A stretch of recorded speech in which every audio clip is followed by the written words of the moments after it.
हरे कृष्णा। राधे राधे। कृष्ण दासी के चैनल में आप सभी प्यार पे हर जी के भक्तों का स्वागत है। और आप सब कैसे हो? कान्हा जी की कृपा से आप सब ठीक होंगे।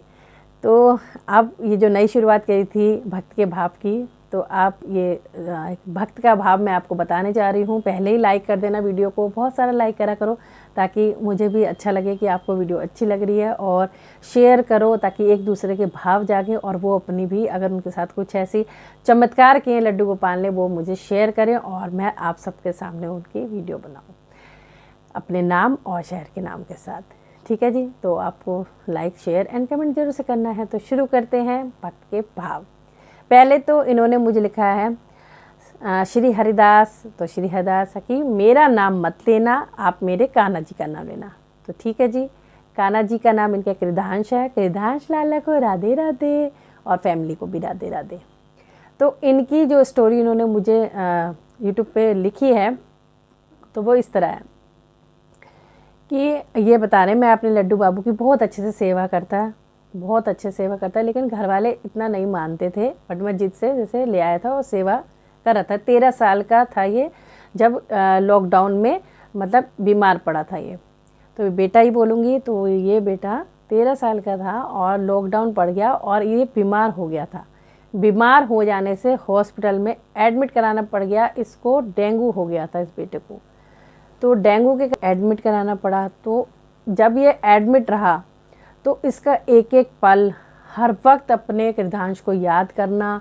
उनको खिलाया है, पता नहीं घर वालों ने पिलाया है कि भाई सुलाया है नहीं सुलाया। तो ये भाव बच्चे के मन से हो। और ये एक बात मैं आपको ज़रूर बीच में बोलूँगी, ये जो इस बच्चे ने अपने कृदांश के प्रति भाव जगाए हैं तो ये मानसिक पूजा हो रही थी इसकी। और मैंने इससे पहले एक वीडियो डाली है कि मानसिक पूजा भी बिल्कुल सत्य में स्वीकार करते हैं प्रभु। तो बेटा ये तुम्हारी मानसिक सेवा थी जो लाला ने स्वीकार करी। बेटा ने बताया मैं 10 दिन तक हॉस्पिटल में एडमिट रहा। मेरी मम्मी बहुत परेशान होती थी मेरे को अपने कृदांश की, मेरे लिए बहुत परेशान थी मेरी मम्मी। इन्होंने बोला कि भाई बच्चा परेशान तो माँ को तो चिंता रहती है, मेरे बेटा कब ठीक होगा क्या हो गया। लेकिन मेरा एक एक पल, क्योंकि मैं अपने कृदांश के साथ बहुत ज़्यादा लड्डू गोपाल के साथ बहुत अटैच था, तो उनके साथ खेलता था, उनको खिलाता था, उनको सुलाता था, मैं ही वो करता था। घर में इतना भाव नहीं था उस टाइम।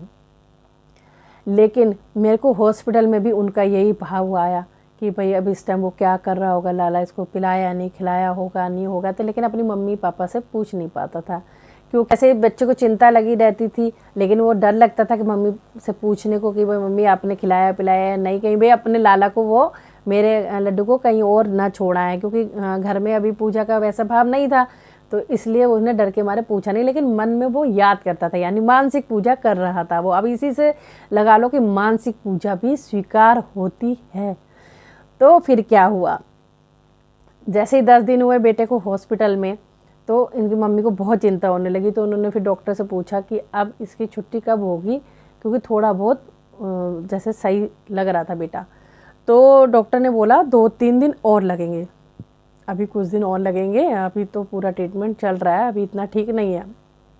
तो उनकी मम्मी को बहुत चिंता हो गई, बहुत चिंता हो गई और वो घर गई और हॉस्पिटल में उनकी फैमिली मेम्बर रुके। तो बेटे को जिस टाइम ये बात हुई उसी दिन रात को, 10वें दिन की रात को, ठीक है, रात की सुबह ही लगा लो, सुबह 4 बजे बेटे को सपना आता है। और सपने में कृदांश यानी उनके लड्डू बाबू आते हैं और उससे बोलते हैं कि तू जल्दी से ठीक होके घर आ जा, तेरी मम्मी तेरी चिंता में मेरे को सुलाना भी भूल गई और मैं पूरी रात ना सोया हूँ। अब तू जल्दी से घर आ और मेरी सेवा कर, मुझे सुला, क्योंकि तेरी मम्मी को बहुत चिंता हो रही थी, तेरी टेंशन में थी, इसलिए मेरे को भी नहीं सुलाया। कह रहा मेरे सुबह 4 बजे का सपना था और जैसे सुबह भोर हुई एकदम डॉक्टर मेरे मम्मी आई पता करने जैसे। तो जैसे सुबह हुई मतलब दिन निकल गया या कुछ भी है, उसके बाद डॉक्टर आए, कुदरती रिपोर्ट उनके जो फैमिली मेम्बर थे उनको दी और बोले कि आप आज ले जा सकते हो, आप आज ले जा सकते हो।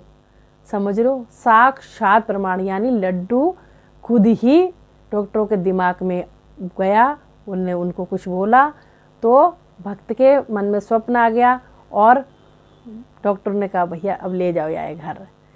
भगवान अपनी व्यवस्था स्वयं से कराते हैं, स्वयं से। आप ये मत सोचा करो कि हम नहीं कर सकते। उनको जो आपसे करवाना है, जो आपसे लेना है, वो पूरे हक से लेते हैं। अगर आप हक से पूजा करो, हक से उनको मानो, हक से लाड लड़ाओ, हक से याद करो, चाहे मानसिक रूप से याद करो। तो देखा साक्षात चमत्कार। उसी दिन उस बेटे की छुट्टी हुई, फिर वो घर गया। घर जाके अपनी मम्मी से उसने पूछा। मम्मी भी हैरान हो गई कि भाई डॉक्टर ने बोला था कुछ दिन और रुकेंगे आप, भाई बेटे को कुछ दिन और रखना है, तो इतनी जल्दी कैसे हो गया? तो कह रहे हैं कि भाई अभी दोबारा चेक हुआ है तो रिपोर्ट नॉर्मल आई है, आप ले जाओ। मम्मी बहुत खुश हुई। तो बेटे ने पूछा, मम्मी ऐसा है, आप ये बताओ कि आपने कल लड्डू को सुलाया था, कृदांश को, कि नहीं सुलाया था? तो उसकी मम्मी कह रही कि मैं सुलाना भूल गई। मेरे को तो सुबह देखा बैठा हुआ है वो, और मैं सुलाना भूल गई थी क्योंकि मुझे तेरी टेंशन थी बहुत ज़्यादा, तू कब ठीक होगा, क्या हो गया। तो बाद में कहता है, फिर उस बेटे ने अपना सपना अपनी मम्मी को बताया। उसकी मम्मी हैरान रह गई, भावुक हो गई होंगी। ठीक है, जब ऐसी बात सुनते तो बच्चे की हो जाते। तो बेटा बोला यही ये कहानी, ये जो भाव है मेरा समाप्त हो रहा है। लेकिन एक बात मैं कहना चाहूँगा, बेटे ने बोला, वो दिन है और आज का दिन है, हमारे लड्डू बाबू के बगैर कोई जाता भी नहीं है कहीं। इतनी सेवा, इतना प्यार, इतनी देखभाल सब करने लगे हैं लड्डू बाबू को, जैसे हमारे घर के वो मेन सदस्य हो। तो ये है भक्ति में शक्ति, ये है भक्त का बच्चे का भाव। उस टाइम वो 13 साल का था और अब 4 साल हो गए, 3-4 साल इस बात को। तो छोटे से बच्चे में भगवान ने भाव दे दिए, क्योंकि वो बच्चा, कहते हैं ना कि लड़के पूजा कर सकते हैं, लड़की पूजा कर सकती है, बच्चे पूजा कर, सब कोई पूजा कर सकते हैं, हर कोई पूजा कर सकता है, लेकिन आपके मन में वो सच्चे भाव होने चाहिए। अब ये बात जो बेटे ने बोली, घर में मेरे भाव नहीं था, ऐसे मुझे बहुत मैसेज आते हैं कि हमारे घर वाले पूजा नहीं करने देते हमारे यहाँ। पहले तो दुख भी होता है, बट ये तुम्हारी बच्चों परीक्षा होती है, ये तुम सबकी परीक्षा होती है। तुम्हारी परीक्षा में बेटा तू सफल हो गया, इसलिए साक्षात प्रमाण के साथ भगवान ने तुझे दर्शन दिए कि ऐसा मेरे साथ हुआ, तेरी मम्मी मुझे भूल गई, ताकि तू ये बात अपनी मम्मी को बताए, तेरी मम्मी को एहसास हो। और आज तो खुद कह रहा है कि भाई सारे मतलब घर में सब पूजा कर रहे हैं, है ना बेटा? तो इससे बड़ा क्या प्रमाण हो सकता है? तो ऐसे भक्तों को नमन, चाहे छोटे हो चाहे बड़े हो। मेरे लिए तो सभी, क्योंकि भक्त के वश में है भगवान। कहते हैं ना, आप किसी सच्चे भक्त को पकड़ लो, उसकी मतलब उसकी निंदा ना करो, उसको खुश रखने की कोशिश करो, तो साक्षात भगवान आपको मिल जाएंगे। ये बात बिल्कुल सत्य है। तो इसलिए मैं सभी भक्तों को जो मेरे पास ये शेयर कर रहे हैं, उनको मैं भी प्रणाम कर रही हूँ, क्योंकि मेरे लिए तो वो भी भक्त है। तो ये मैं आपको बस यही कहना चाहूँगी। इस बच्चे ने बहुत सुंदर भाव बताया, मैंने बहुत अच्छे से पढ़ा और मैं आपके सामने ये भाव रखा। जिसको भी दिल छुआ हो उस बच्चे की कहानी, कमेंट जरूर करना, अपने भाव बताना और राधे राधे नाम हाजिरी जरूर से देना। ऐसे ही सुंदर सुंदर भाव अगर आपके भी हैं, आपके भी लड्डू गोपाल ने, कान्हा जी ने, या कोई भी आपके साथ चमत्कार हुआ है किसी देवी देवता को, तो मुझे ज़रूर से बताएं। मैं कोशिश करूँगी पूरी तरह से आपके सामने अच्छे से रखने की उस बात को, और अगर बताने में कोई त्रुटि हो गई हो तो मैं क्षमा भी चाहूँगी, क्योंकि मैं तो कभी ये चीज़ शुरू नहीं करी, लेकिन मुझे भक्तों के इतने साल से अपने अपने भाव बता रहे थे और मैंने दोबारा वो भाव डाला अपने बिहारी जी के दर्शन का, तो आप सबके भी भाव मुझे आने लगे। तो बिहारी जी ने ही मुझे प्रेरणा दी कि मैं ये करूं और आप सबके भाव, सच्चे भाव जो आप सबके समक्ष रखूं। तो अब मुझे भी आपके कमेंट का इंतज़ार रहेगा। और थैंक यू बेटा, इतना प्यारा सा भाव बताने के लिए। ऐसे ही पूजा में लगे रहना, ये मैं आशीर्वाद देती हूँ। और सुंदर सुंदर से, प्यारे प्यारे से और भी भक्तों को जागृत करना, पूजा करनी चाहिए, सेवा करनी चाहिए, भाव होने चाहिए, चाहे कुछ हो चाहे ना हो। राधे राधे सभी को।